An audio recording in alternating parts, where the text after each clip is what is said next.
السلام علیکم ورحمۃ اللہ وبرکاتہ۔ میں کمال الدین سنابلی، مفتی سالم اشاعتی دیوبندی حنفی کی ایک ویڈیو دیکھنے کا موقع ملا، جس میں اس مفتی نے اہل حدیثوں کو برا بھلا کہا، گالیاں دیں، الزامات لگائے۔ ہم کو اس مفتی کے منہ سے گالیاں سن کر تعجب نہیں ہوا، کیونکہ ہمیں معلوم ہے کہ یہ ان کی فطرت ہی ہے۔ ان کا کام ہی یہ ہے کہ وہ اہل حدیث حضرات کو گالیاں بکتے ہیں، برا بھلا کہتے ہیں، ان پر الزامات لگاتے ہیں۔ تو ہم ان کی گالیوں کا تو کوئی جواب نہیں دیں گے، کیونکہ ان کا کام ہی یہ ہے۔ ان کا کام ہی غلط الفاظ کا استعمال کرنا ہے اور اہل حدیثوں کو گالیاں دینا ہے، لہٰذا ان کی گالیوں کا ہم کوئی جواب نہیں دیں گے۔ البتہ انہوں نے مولانا محمد داود راز رحمہ اللہ اور امام بخاری پر جو الزامات لگائے، ہم اس کا جواب ضرور دیں گے، تاکہ عوام کو پتہ چل سکے کہ صحیح بات کیا ہے، حق بات کیا ہے۔ میں سب سے پہلے آپ کو بتا دوں کہ دراصل یہ مسئلہ شروع کہاں سے ہوا۔ آخر مفتی سالم اشاعتی کو ضرورت کیا پیش آئی کہ وہ اہل حدیثوں کو برا بھلا کہنے لگے؟ مفتی سالم اشاعتی کو آخر کیوں اتنا زیادہ غصہ آ گیا کہ وہ امام بخاری اور مولانا محمد داود راز پر جھوٹ باندھنے لگے اور غلط الزامات لگانے لگے؟ اس کا پس منظر یہ ہے کہ ہمارے ایک بھائی نے یہ دعویٰ کر دیا تھا کہ بھئی حنفی حضرات کے یہاں کتے کو گود میں لے کر اگر نماز پڑھی جائے تو ان کے یہاں یہ جائز ہے، اس سے نماز فاسد نہیں ہوتی۔ بس اس چیز کے دفاع میں مفتی سالم اشاعتی نہ گالیاں دینے سے باز آئے، نہ مولانا داود راز پر الزام لگانے سے باز آئے، اور حتیٰ کہ امام بخاری رحمہ اللہ کی ذات کو بھی انہوں نے نہیں بخشا اور ان پر بھی الزام لگا دیا۔ حالانکہ ہمارے بھائی نے جو یہ بات کہی تھی، یہ جھوٹ نہیں بولا تھا، یہ جھوٹ نہیں بولا تھا۔ آپ خود دیکھ لیجئے، در مختار جو کہ مکتبہ فیض القرآن دیوبند سے چھپی ہے، یو پی انڈیا سے مکتبہ فیض القرآن دیوبند سے در مختار چھپی ہے، اس میں آپ دیکھیں صفحہ نمبر 177 پر، اس میں لکھا ہے کہ اور نہ اس شخص کی نماز فاسد ہوگی جو حالت نماز میں کتے کو لیے رہا اگرچہ کتا بڑا ہو۔ یعنی چھوٹے کتے کی بات نہیں، چھوٹا کتا ہاتھ میں لے کر تو نماز ہوگی ہی، اگرچہ کتا بڑا ہو۔ اب یہ بھی ایک مزے کی بات ہے کہ اگر بڑا کتا ہے تو آدمی کتنی پریشانی سے اس کو گود میں لے گا اور پھر نماز پڑھے گا، کس طریقے سے نیت مانے گا۔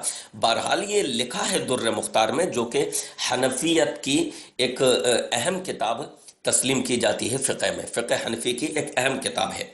تو آپ خود دیکھ سکتے ہیں، در مختار مکتبہ فیض القرآن دیوبند یو پی سے چھپی ہوئی کتاب الطہارات صفحہ 177 لکھا ہے، اور نہ اس شخص کی نماز فاسد ہوگی جو حالت نماز میں کتے کو لیے رہا اگرچہ کتا بڑا ہو۔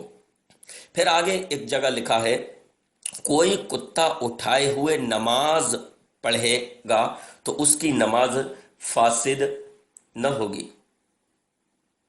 پھر آگے لکھا ہے، کوئی کتا اٹھائے ہوئے نماز پڑھے گا تو اس کی نماز ہو جائے گی۔ اب بتائیے، اگر ہمارے بھائی نے یہ بات کہہ دی تھی تو اس میں مفتی سالم اشاعتی کو غصہ ہونے کی کیا ضرورت تھی؟ آخر ان کی کتاب ہی میں تو لکھا ہے در مختار۔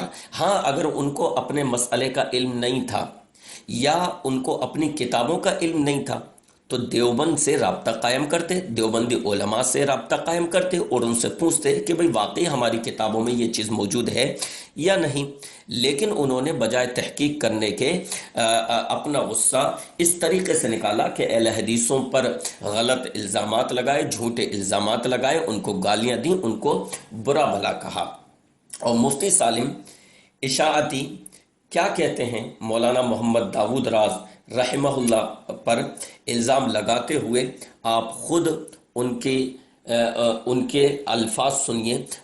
مفتی سالم اشاعتی نے کیا کہا مولانا محمد داود راز کے بارے میں، آپ خود ان کے زبان سے سنیے۔ محترم حضرات، اہل حدیث اور غیر مقلد اپنے باطل فرقے کو ثابت کرنے کے لیے اس حد تک گر سکتا ہے اور اتنی گھناؤنی حرکت کر سکتا ہے، ہم نے کبھی سوچا بھی نہیں تھا۔ آئیے میں آپ کو ان کا ایک بہت بڑا دھوکہ، دجل، فریب اور مکاری آپ کو بتاتا ہوں۔ یہ دیکھیے اسکرین شاٹ، یہ مولانا محمد داؤد راز ہے جنہوں نے صحیح بخاری کا ترجمہ کیا ہے اور تشریح لکھی ہے، جلد اول ہے، اور یہ مرکزی جمعیت اہل حدیث ہندوستان سے چھپا ہے، اور نظر ثانی اس کی ہے، یہ کوئی ہے علامہ عبدالسلام بستوی اور علامہ ابو محمد عبد الجبار سفلی سفلی کہا جائے گا نا، یہ تو نہیں نا سلفی ہے، سفلی۔ خیر، انہوں نے بخاری شریف کے الفاظ کو مٹا دیا، حدیثوں کے الفاظ کو ختم کر دیا اور بخاری شریف میں کانٹ چھاٹ کر کے اس کا من گھڑت ترجمہ امت کے سامنے پیش کیا ہے۔ یہ دیکھیے حدیث نمبر 174، جس میں ایک لفظ انہوں نے مٹا دیا ہے۔ پوری حدیث دیکھیے، وقال احمد بن شبیب قال حدثنا ابی عن یونس عن ابن شہاب قال حدثني حمزة بن عبد الله عن ابیہ قال كانت الكلاب تقبل وتدبر۔ كانت الكلاب کے بعد تبولو کا ایک لفظ ہے، تبولو کا ایک لفظ ہے، لیکن اس مکار محمد داؤد راز جو کہ مرحوم ہو گیا، ابھی مر چکا ہے، تو اس نے کتنا بڑا دھوکہ دے کر گیا ہے، اور غیر مقلد لوگ اسی مغالطے اور دھوکے کا شکار ہو کر اپنے باطل مذہب کے پرچار میں لگے ہوئے ہیں۔ اللہ تعالیٰ پوری امت کی ان خبیثوں سے حفاظت فرمائے۔ دیکھیے انہوں نے حدیث کا لفظ مٹا دیا۔ دیکھا حضرات، مفتی سالم اشاعتی کا کہنا ہے کہ مولانا محمد داود راز نے تبولو کا لفظ حدیث سے نکال دیا۔ بخاری حدیث نمبر 174، مولانا محمد داود راز والی جو بخاری ہے، جو انہوں نے تشریح کی ہے، اس میں الفاظ ہیں کانت الکلاب تقبلو و تدبرو۔ مفتی کا کہنا یہ ہے کہ یہاں پر کانت الکلابو کے بعد تبولو کا بھی لفظ ہے، جس کو مولانا داود راز نے مٹا دیا ہے، اور کہتا ہے کہ دھوکہ، دجل، فریب اور مکاری دیکھیے، اور کہتا ہے کہ یہ لوگ اتنا گر سکتے ہیں، اتنی گھنونی حرکت کر سکتے ہیں، یہ ہم نے سوچا بھی نہیں تھا۔ اور پھر کہتا ہے کہ تبولو کا لفظ انہوں نے مٹا دیا حدیث سے۔ ارے مفتی سالم اشاعتی صاحب، آپ کی جہالت پر ترس آتا ہے۔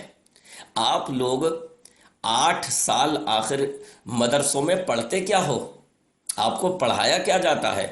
آپ کی جہالت پر ترس آتا ہے۔ آپ کو اتنا بھی نہیں، آپ کی جہالت پر ترس آتا ہے۔ آئیے سب سے پہلے ہم یہ وضاحت کر دیں کہ کیا واقعی مولانا محمد داود راز نے تبولو کا لفظ بخاری سے نکال دیا یا معاملہ کچھ اور ہے؟ حضرات، دراصل لفظ تبولو میں اختلاف ہے۔ حافظ ابن حجر کی جو تشریح ہے بخاری شریف کی، فتح الباری کے بعض نسخوں میں تبولو کا لفظ موجود ہے، لیکن بعض نسخوں میں تبولو کا لفظ موجود نہیں ہے۔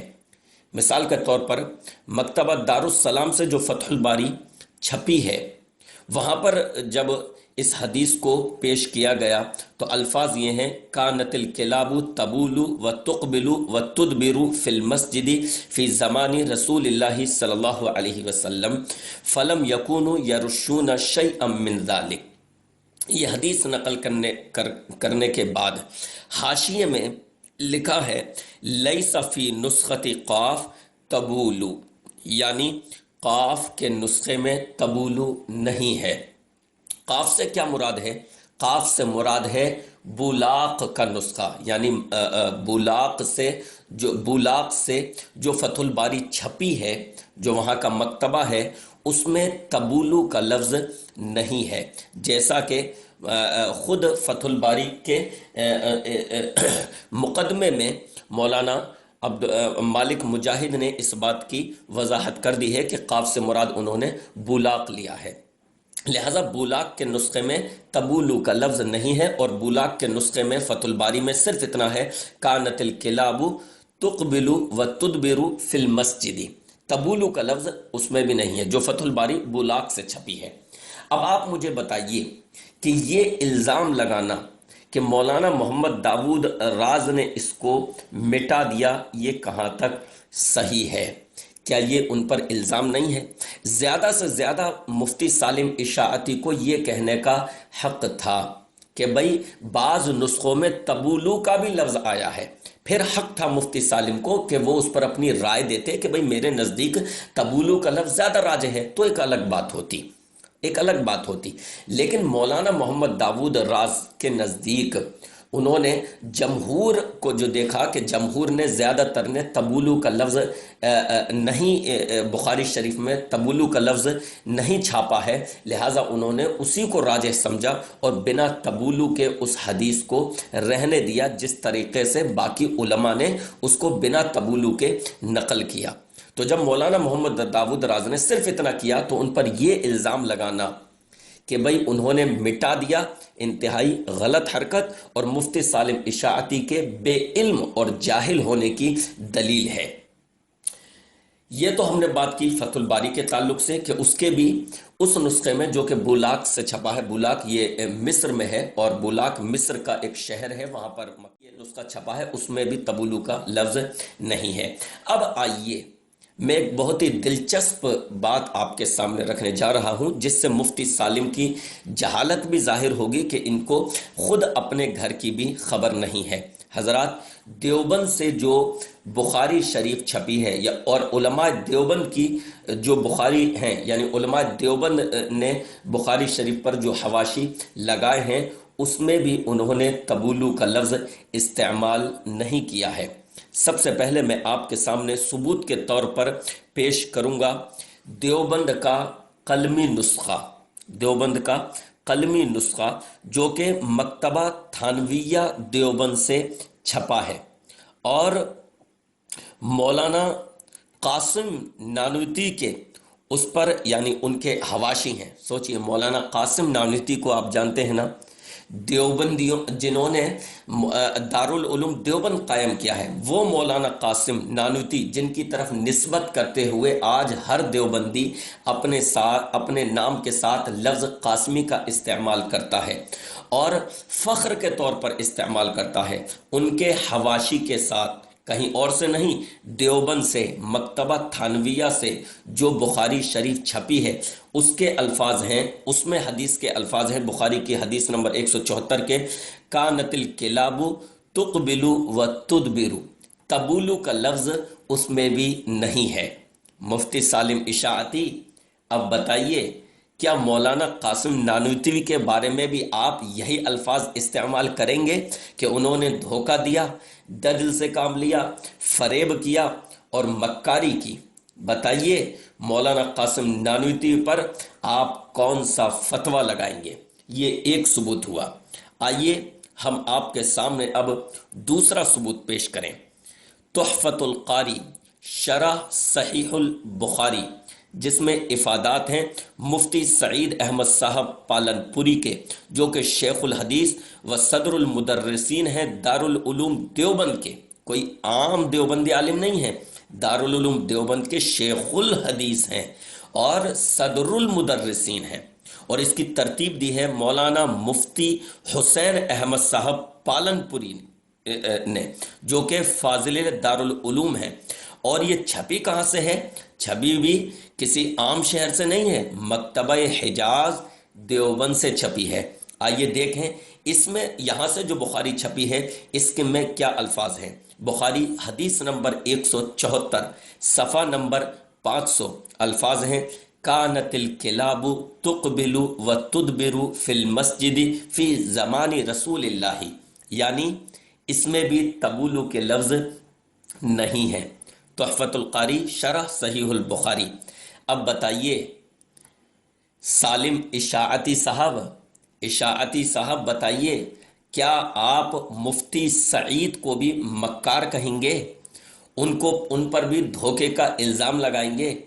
اور مفتی حسین صاحب پالن پوری پر بھی الزام لگائیں گے؟ ان کو بھی دجل اور فریب اور مکاری کی نسبتیں ان کی طرف کریں گے؟ کیا انہوں نے بھی بخاری کا لفظ بخاری میں سے یہ لفظ مٹا دیا؟ ان پر بھی آپ یہی الفاظ استعمال کریں گے ہمیں آپ کے جواب کا انتظار رہے گا۔ ہم نے آپ کی جہالت دیکھ لی اور ہم نے یہ صرف 2 ثبوت پیش کیے ہیں۔ آئیے میں آپ کے سامنے ایک تیسرا ثبوت پیش کر دوں جس سے پتہ چلے گا کہ مفتی سالم اشاعتی اپنے گھر سے کس قدر بے خبر ہے۔ یہ میرے سامنے کتاب ہے انعام الباری دروس بخاری شریف۔ افادات کس کے ہیں اس میں؟ مولانا مفتی محمد تقی عثمانی، اللہ اکبر۔ واقف ہوں گے اس نام سے آپ حضرات، کوئی دیوبندی اس نام سے ناواقف نہیں ہوگا۔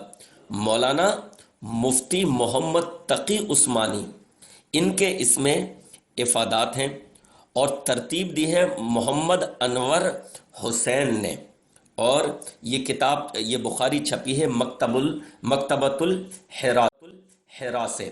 اس میں کیا الفاظ ہیں آئیے دیکھیں۔ بخاری کے حدیث نمبر 174 الفاظ ہیں کانت الکلاب تقبل و تدبر۔ اللہ اکبر، تبولو کے الفاظ یہاں بھی نہیں ہیں۔ اب بتائیے کس پر الزام لگاؤ گے؟ مفتی سالم اشاعتی، آپ نے تو اہل حدیثوں سے تعصب کرتے کرتے آپ یہ بھی بھول گئے کہ آپ کے گھر میں کیا ہے۔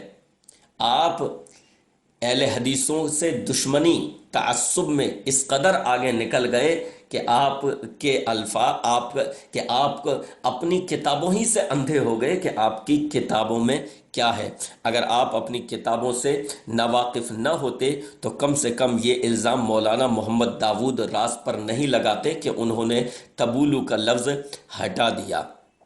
آئیے میں ایک اور ثبوت آپ کے سامنے پیش کروں، چوتھا ثبوت یہ ہمارے سامنے موجود ہے۔ تقریر بخاری شریف حصہ اول دوم سوم، اس میں افادات کس کے ہیں؟ مولانا محمد زکریا کاندھیلوی، اللہ اکبر۔ واقف ہیں اس نام سے یا نہیں مفتی صاحب؟ اس نام سے تو آپ ناواقف نہیں ہوں گے۔ مولانا محمد زکریا، انہی کے نام پر تو آپ چلے لگاتے ہیں، انہی کے نام پر تو آپ لوٹا اور دیگچی اور برتن لے کر گلی گلی گھومتے پھرتے ہیں۔ 3 دن 10 دن 40 دن، یہ سب اس مدت کی تعین کس نے کی ہے؟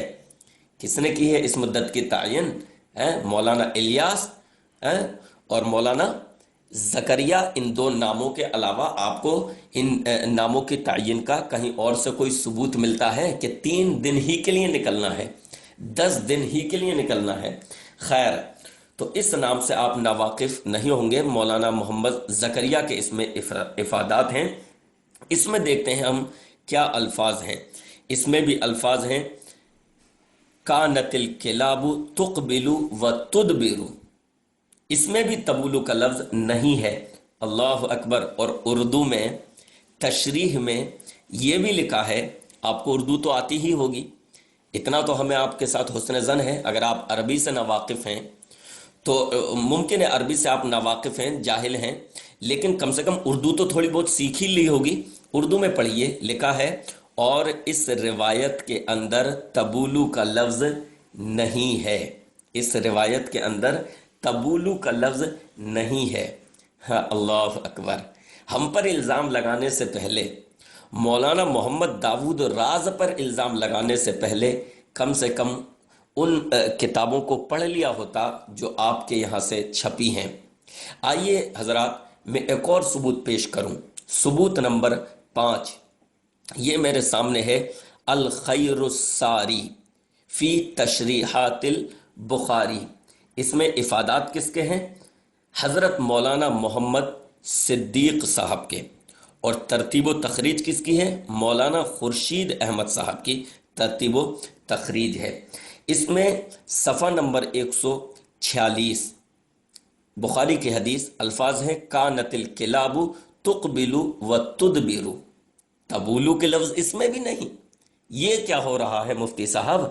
آپ کے یہاں سے بخاری کی جو شروحات چھپی ہیں، دیوبندیوں نے جو شروحات نشر کی ہیں، تبولو کا لفظ وہاں بھی غائب ہے۔ آپ نے دشمنی میں صرف مولانا محمد داود راز والی جو انہوں نے شرح کی ہے بخاری کی، صرف وہ پڑھی اور باقی کچھ بھی نہیں پڑھا. آپ نے اس کو پڑھا دشمنی میں، وہ بھی اس سے استفادے کے لیے نہیں بلکہ اس میں کیڑے نکالنے کے لیے، اس میں غلطیاں نکالنے کے لیے. اور آپ اتنے اندھے ہو گئے کہ آپ کو پتہ نہیں کہ آپ کے یہاں سے جو شروحات چھپی ہیں بخاری کی ان میں کیا الفاظ ہیں. یہ تو میں نے دیوبندی کتابوں کے حوالے دیکھیں کہ بریلی سے وہ تو شریفی کہتے ہیں نا، تو بریلی سے جو بخاری چھپی ہے کیا اس میں یہ الفاظ موجود ہیں؟ تو یہ دیکھیے میرے سامنے بخاری ہے جو کہ بریلی شریف یو پی انڈیا سے چھپی ہے. اس میں الفاظ ہیں کانت الکلاب تقبل و تدبر. تبولو کے الفاظ اس میں بھی نہیں ہیں، تبولو کے الفاظ اس میں بھی نہیں ہیں. اب بتائیے مفتی سالم اشاعتی جو کہ جن کے دماغ میں صرف تعصب ہے، حسد ہے اہل حدیثوں سے، ہٹ دھرمی ہے، علم سے کورے، حدیثوں میں یتیم ہے. یتیم کا مطلب سمجھ رہے ہیں نا کہ حدیثوں کے علم سے بالکل کورے، علم سے کورے. انہوں نے جو مولانا محمد داود راز پر الزام لگایا ہے کس قدر کمزور ہے اور محض الزام ہے، اس میں کچھ بھی سچائی نہیں ہے. کیونکہ خود حنفی حضرات کے یہاں سے جو بخاری شریف جو بخاری شائع ہوئی ہے اس میں بھی تبولو کے الفاظ نہیں ہیں. اچھا، اس میں مفتی سالم اشاعتی کو جو موقع نہیں ملا اپنی کتابیں اپنے یہاں کی بخاری شریف دیکھنے کا، اس کی وجہ یہ ہے کہ یہ لوگ دراصل حدیث پڑھتے ہی نہیں.